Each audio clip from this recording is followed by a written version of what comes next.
Injil Matius pasal 5 ayatnya yang keempat.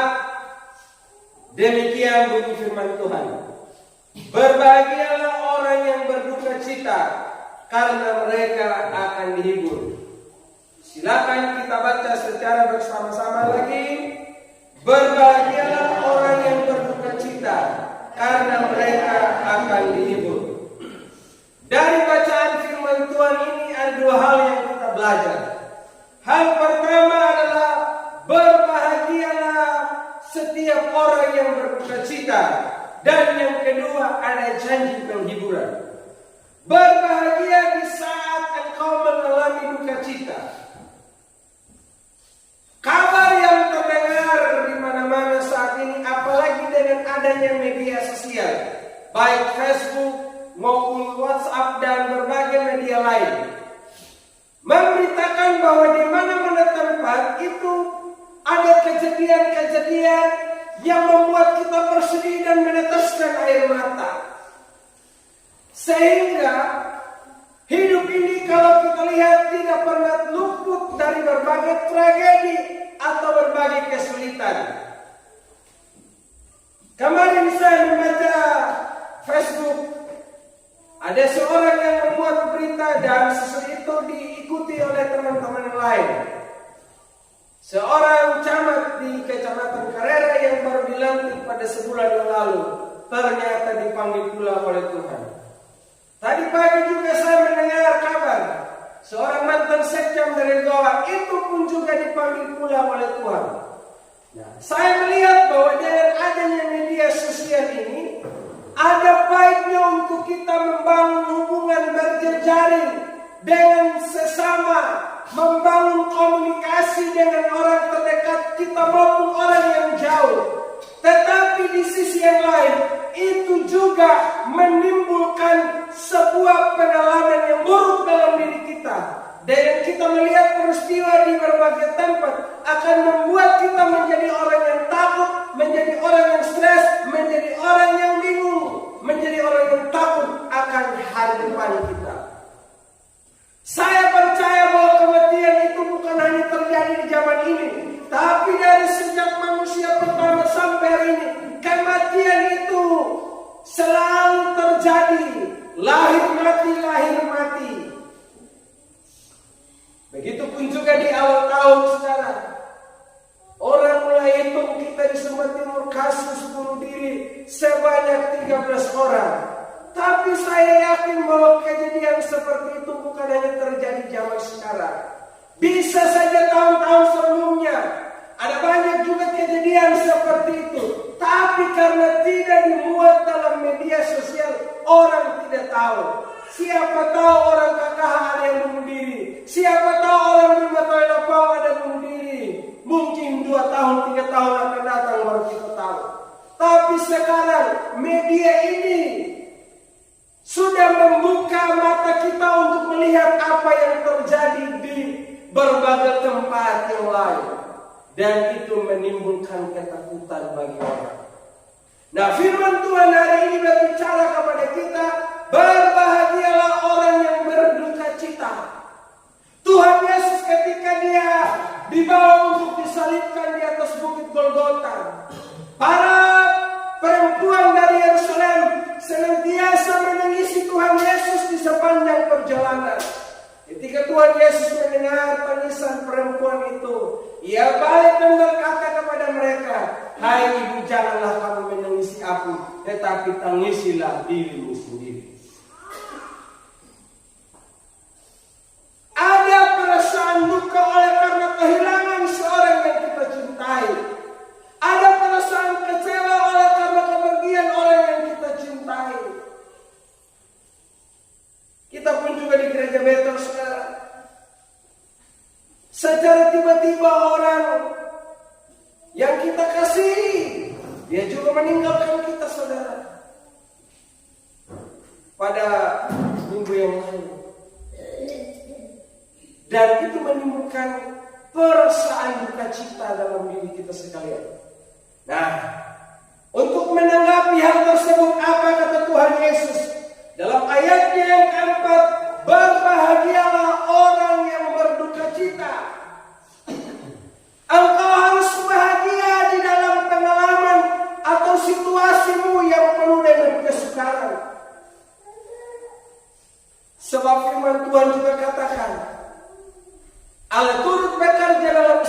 sesuatu, baik itu penderitaan, kesukaran maupun kesenangan, untuk mendatangkan kebaikan bagi orang yang percaya kepadanya. Hidup ini tidak akan pernah mungkin luput dari berbagai kesulitan. Tapi satu hal yang harus kita ingat, kita jangan lupa bahagia. Jangan lupa bahagia. Masalah mana datang silih berganti, tapi jangan pernah masalah itu membuat kebahagiaanmu direbut. Masalah boleh ada, tapi engkau juga punya pilihan untuk menanggapi hal tersebut. Apakah engkau menangis ataukah engkau tetap bersuka cita? Na peluang pintana yana mahari halam ayahnya ketanggapi dengan negatif. Tapi yang tanggapi dengan positif, kita akan selalu melihat sisi baiknya dalam segala kesukaran. Contoh Ibu, mungkin sekarang kita sedang mengeluh dengan hujan yang tak menentu, sehingga sampai saat ini ada beberapa orang yang menetono. Kita mulai galau, mulai gelisah dengan fenomena yang terjadi. Tapi bisa saja itu menjadi kesempatan untuk kita selalu melihat pertolongan Tuhan. Walaupun saudara, harapan kita selama ini, apa yang kita andalkan tak ada lagi, tapi Tuhan selalu tahu caranya bagaimana memelihara orang-orang yang takut akan Dia. Jadi Bapak Ibu saudara sekalian, firman Tuhan katakan harus bahagia. Jadi Bapak Mama ingat, setiap pagi harus mulai harimu dengan kebahagiaan. Amin. Bangun pagi jangan muka langsung kerucut Bapak Ibu ya. Tidur sudah tidur bawa masalah. Bahkan ada yang tidur sampai tidak tenang karena masalah. Bangun lagi langsung berpikir masalah. Jangan. Tapi harus mulai hari hidup kita dengan bahagia. Lirik kiri, lirik kanan. Harus senyum Bapak Ibu ya. Bilang sama istri kamu, suami, orang tua, anak, bangun pagi, shalom, wah tertawa dulu, amin. Jangan langsung bangun pagi, hai, tidak pernah bangun, waktu makan dan jangan pikir masalah dulu, tapi pikir dulu bahagia itu pilihanmu saudara. Itu yang dikatakan oleh Yesus, harus bahagia. Tapi Bapak Ibu, apa yang dikatakan oleh Tuhan Yesus bukan sekedar berbicara tentang duka cita oleh karena masalah hidup yang dialami oleh tubuh ini. Tetapi yang lebih penting daripada itu adalah berbahagialah orang yang berduka cita. Berduka cita oleh karena dia adalah orang berdosa. Ada tangisan untuk dirinya sendiri, karena seharusnya dia adalah orang yang mati binasa. Tetapi ada kebahagiaan yang Tuhan tawarkan, yaitu dirinya sendiri yang dia korbankan. Asal saja kita percaya kepadanya, maka kita akan mendapatkan pengampunan dosa. Jadi duka cita di sini bukan hanya berbicara tentang kehidupan jasmani, tetapi berbicara secara rohani. Sehingga saudara dan saya harus perlu berpikir, harus perlu sadar, harus perlu tangisi diri sendiri. Oh Tuhan, kalau bukan Engkau yang menolong aku, tidak akan mungkin aku memperoleh keselamatan. Kalau bukan Tuhan yang menolong aku, siapakah aku orang berdosa ini yang hari-hari hidupku setiap hari aku hanya melukai sesamaku manusia, apalagi Tuhan. Hanya oleh karena cinta kasih-Mu lah yang memungkinkan aku, sehingga aku menjadi orang yang beroleh keselamatan. Seringkali kita menyanyikan lagu cintanya dan kasihnya lebih dari segala yang ada. Jadi saudara, kita adalah orang yang beruntung karena pengorbanan Kristus memungkinkan saudara dan saya untuk menjadi milik Allah dan berbahagia. Seperti apa yang dikatakan oleh Rasul Paulus, nyutalah tidak terhukum kadang harus taubat kita, tetapi itu yaun dan ganti taka dan hukuman yang seharusnya dijatuhkan pada kita nakataku ya kanyuna kalau pangnyuta kata jadi tahu memerdeka dan tahu pahala, sehingga kita menjadi orang yang beroleh kehidupan kekal. Bagian B dikatakan ada janji penghiburan bagi orang yang percaya. Berbahagialah karena mereka akan dihibur.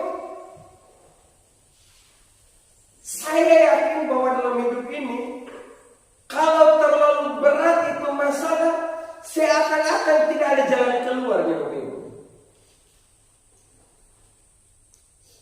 Ya karena buat maka ada masalah. Kita kadang berpikir, ini ngapain saya masalah yang nama. Dan saya tahu saudara dan saya ini, kita adalah orang yang pernah mengalami persoalan yang begitu berat. Tapi ternyata kita mampu melewati.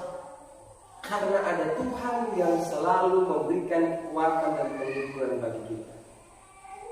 Tuhan Yesus sebelum ia naik ke surga, dia menjanjikan penghibur kepada para murid-muridnya. Tetapi aku akan pergi, namun ketahuilah bahwa aku tidak akan pernah membiarkan kamu sendiri. Aku akan mengutus seorang penolong yang lain untuk menolong kamu, untuk menghibur kamu sekalian.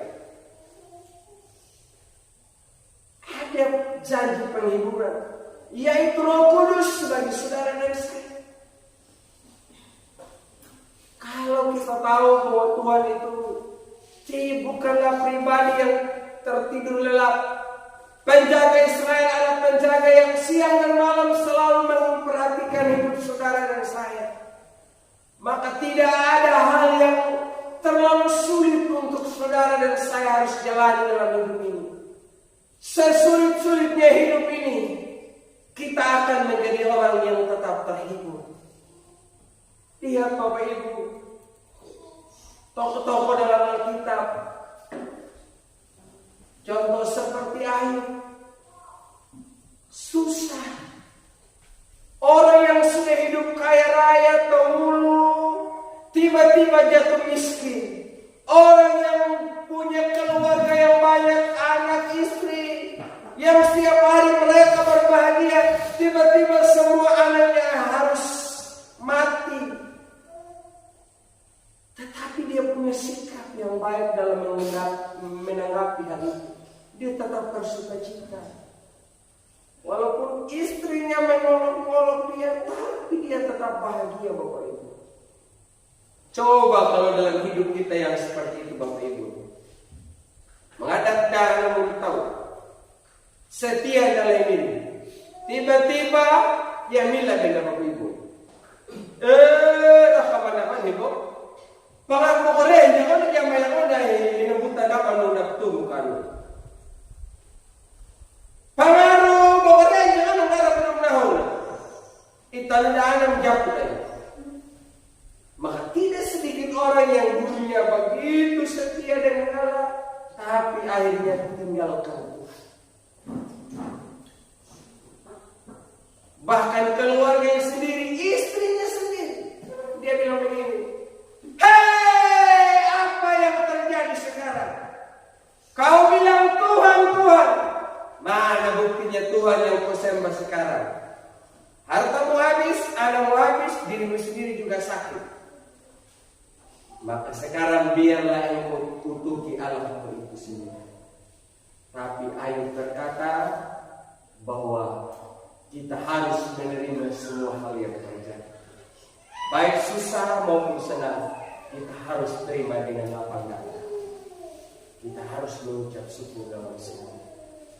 Karena itu saya berdoa pada seluruh jemaat terkasih, apapun yang terjadi, jangan pernah yang kau takut. Selama harapanmu engkau taruh hanya pada Yesus, engkau akan terus melihat pertolongan dan pertolongan terjadi atas. Seperti Bapak Ibu, bangsa Israel. Bangsa Israel juga waktu itu, mereka tidak punya kebun, mereka tidak punya masa depan. Kalau kita berpikir seperti sekarang, kalau kita tahu harus dibuahkan, diuman, ditanam, tapi mereka menyembah di padang. Tapi Tuhan tahu bagaimana menolong dan menghibur orang-orang yang sebatang kara. Firman Tuhan katakan dalam kitab Mazmur bahwa kain kabung kita Tuhan akan ubah menjadi sukacita. Sepanjang malam ada tangisan, menjelang pagi terdengar sorak-sorai. Itu karena ada Tuhan. Jadi biarlah engkau hadirkan Kristus dalam dirimu setiap hari, karena hanya Dialah yang memampukan engkau melewati setiap masalah. Sehingga apapun yang terjadi ke depan, masalah datang, engkau tertawakan masalah itu. Masalah datang, engkau tetap bahagia. Tapi bagi orang yang tidak menaruh pengharapannya kepada Tuhan, maka dia hanya meratapi dirinya sendiri. Dan dia menyanyi, haruskah hidupku terus begini, dengan derita yang tiada akhirnya. Pendeta gimana itu? Naluri kunjung kabayilang mampu man makiaduku. Engkau tidak akan berkata begitu, tapi engkau selalu bahagia karena janji Tuhan untuk memberikan penghiburan bagi tergenapi dalam hidup saudara. Jadi setiap hari wajib bahagia dan selalu hibur diri sendiri dan hibur juga orang lain. Kenapa saudara kita selalu bahagia? Karena ada rasa perhatian, rasa simpati dan empatinya Allah itu ada dalam diri saudara dan saya. Kita boleh terhibur karena perhatian Allah bagi saudara dan saya itu tidak pernah berhenti. Mungkin saudara berpikir hanya saat tertentu engkau bisa bahagia, tapi sebetulnya tidak demikian. Perhatian Tuhan itu 1 kali 24 jam, 7 hari dalam seminggu, bahkan sepanjang tahun-tahun hidupmu, Ia selalu punya perhatian pada saudara dan saya. Dan kalau kau tahu bahwa Yesusmu adalah Immanuel, Allah yang selalu menyertai engkau dan aku setiap saat, maka tidak ada alasan bagi kita untuk menjadi orang yang berduka cita, untuk menjadi orang yang mengeluh dengan segala keadaan, untuk menjadi orang yang suka.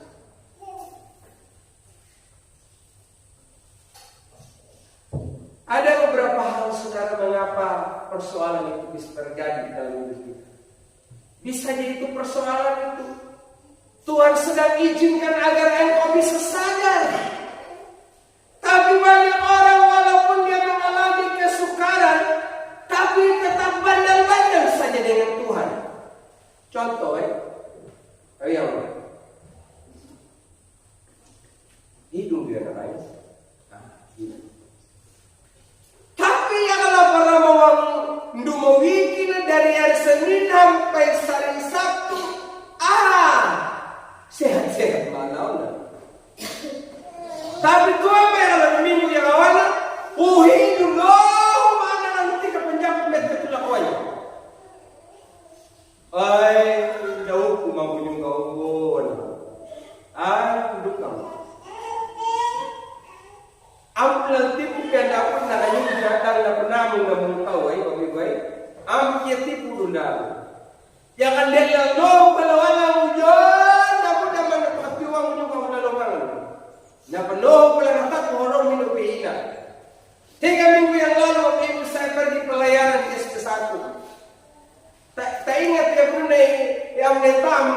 Pihuan Wang tuh.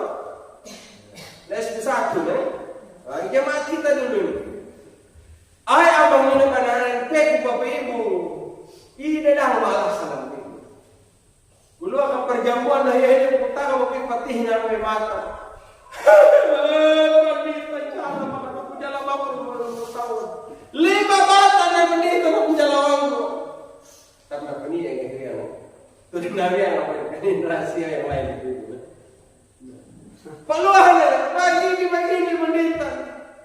Kukabulang ng takot ang bagong ngaro ka. Tuwala halaman mga aku tahu.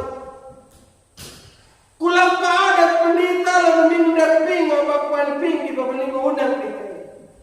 Tapi na nga na tayo ng amalakang tayo mo na tayo babong mo tayo mong manilo. Ninya pawang na panina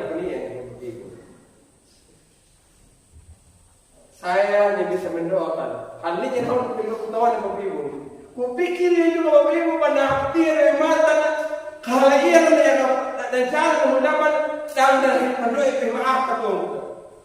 Tapi ini yang tahu Bapak Ibu. Mana Bapak tahu berbakit beda. Nih, angkatan punya Bapak Ibu. Jadi kalau dengan manusia tahu. Nah, jadi kebahagiaan ini Bapak Ibu. Nah, kalau luar kayak gitu ayah tunu Bapak dalam menjadi guru. Atau Bapak yang membayar. Ini saudara yang dikasih oleh Tuhan. Tolong. Jangan lima dunia pandangan yuru dan penamung nendiri laluri menyungga. Amtip kamata dengan penamung nendiri. Amin. Juga halaman akan menyungga daun pangarah makan memeh buah palu panlipe. Potip tumuinu harom ungakan dari latak mehi begitu. Jadi yang kiamah itu, jangan Tuhan mencukupi ompona. Jadi jangan pikir susah terus setiap hari. Ingat, firman Tuhan katakan, berbahagialah. Dalam terjemahan yang lain dikatakan, diberkatilah. Oh, berarti saudara saya orang yang diberkati ini yang hadir saat ini. Karena dalam kesukaran kita masih melihat berkat. Orang lain kalau mungkin dia sulit, dia selalu melihat masalah. Tapi bagi orang yang percaya, ketika dia berhadapan dengan masalah, dia selalu melihat mujizat. Sekali lagi dia akan tahu dan mendawai para hari Allah yang akan masalah yang laluri na ning pahit itu wang kanan ning wang la pikirnya ning masalah. Tapi dia tahu dan para hari ini dia selalu melihat mujizat dan pertolongan dalam masalah. Saya melihat apa yang dirasakan oleh Bartimeus. Sebetulnya masalah itu membuat dia bersedih, tapi masalah itu justru menjadi kesempatan untuk berjumpa dengan Allah dan mendapatkan pertolongan. Hari ini sudah, kalau engkau ada di sini, engkau berpikir bahwa masalahmu selama ini begitu berat, masalahmu begitu sulit, engkau coba berbagi dengan orang yang lain, tetapi ternyata mereka tidak bisa menjadi penolong yang baik dalam hidupmu. Engkau curhat kepada sesama manusia, tetapi justru mereka makin memperbesar masalahmu. Engkau mungkin sedang menangisi dirimu sendiri saat ini, oleh karena masalah, oleh karena dosa yang saudara dan saya lakukan. Hari ini Tuhan ada di sini dan dia berkata, berbahagialah kamu, karena aku hadir untuk memberikan pertolongan. Undangan yang terakhir Tuhan Yesus berkata, berbahagialah, marilah kepada hai kamu sekalian yang letih lesu dan berbeban berat, aku akan memberikan kelegaan. Hari ini adalah hari pembebasan bagi saudara dan saya yang siap berjumpa dengan Tuhan secara pribadi. Jika engkau datang dengan memiliki hati yang terbuka kepada Tuhan dengan kesadaran penuh bahwa engkau sedang dalam kesukaran, Yesus sedang mencari engkau satu persatu untuk memberikan anugerah, sehingga saat engkau kembali, engkau pulang dengan kebahagiaan. Kiranya Tuhan memberkati.